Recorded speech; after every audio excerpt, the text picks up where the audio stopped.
I'm going to demonstrate to you one of my favorite bind offs, and the reason that I like it is I've started a little bit here. You can see that there's a chain at the top, so it mimics the same look as the long tail cast on, and it's also very flexible, so you don't want your bind off too tight, and this is a way to give it some flexibility. The knitting obviously has a lot of flexibility, so you want the bind off usually to have some too.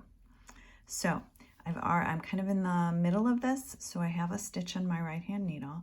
If you're just starting, you're going to knit that first stitch so that you get a stitch or purl, whatever pattern you're in, that first stitch on your right hand needle. Then you're just going to slip the next stitch knitwise onto your needle, stick your left hand needle into the front, wrap the back needle, and pull those two together.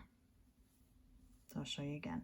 Go into the next stitch knitwise, slip it over, take your left hand needle, slide it through the front, wrap the back, come through and off.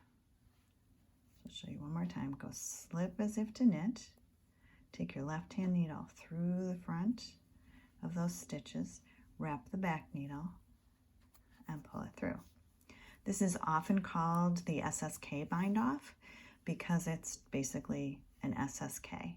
Sometimes you'll see it written where they have you slip one stitch, slip the next stitch, put those stitches back on the left hand needle, put your right hand needle in and knit those through the back loop.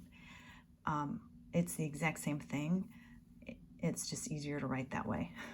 But since you're watching the video, the way all you have to do is slip that over knitwise, stick your left hand needle through the front, wrap the back, and pull through.